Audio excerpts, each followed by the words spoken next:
In Pakistan, a senator has been named as the country's caretaker prime minister until their next election. Anwar ul-Haq Kakar is a little-known politician from the country's least populated province. Pakistan's general elections are due to take place this year, and this is following a political crisis after former Prime Minister Imran Khan was sentenced to 3 years in prison for corruption. Khan has also been barred from returning to politics for 5 years. Earlier, we spoke with Yasser Qureshi. He's a departmental lecturer in South Asian Studies at the University of Oxford. He explains why Anwar ul-Haq Kakar might have been selected for this role. A senator from the province of Balochistan, and he belongs to the Ba'ath party, which is a small party that was formed and understood to have close ties with Pakistan's military. So the understanding is that his appointment as caretaker prime minister is a reflection of the continued sort of influence the military had and continues to have and hopes to continue to have in the upcoming caretaker government, given his prior close relations with the party from which he comes and his relationship with the military. It's also worth pointing out that prior to that, he was aligned with the PMLN, the Muslim League.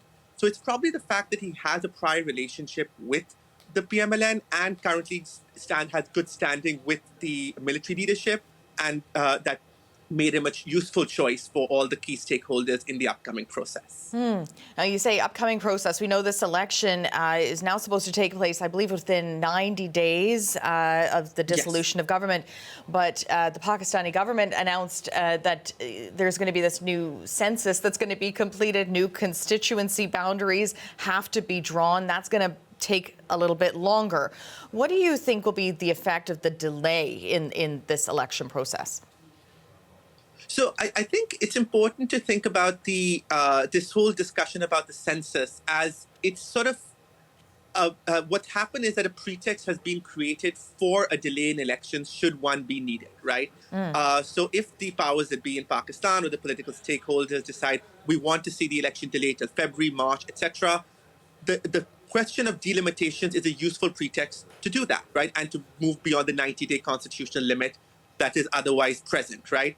And I think what that means is that it would be an opportunity for the government, that if the government or the military or the caretaker government feels that before elections, we need to make sure that either the PTI and Imran Khan can be put in an as manageable as position as possible. And I think that's very important for the military, especially the government, both the Muslim League and the military as well, and that the necessary economic actions that they're particularly concerned about can be carried out before an election.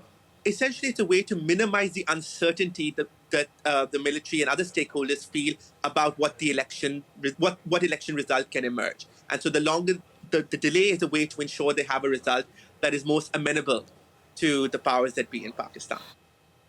That was Yasser Qureshi, a departmental lecturer in South Asian Studies at the University of Oxford. He spoke with us from London.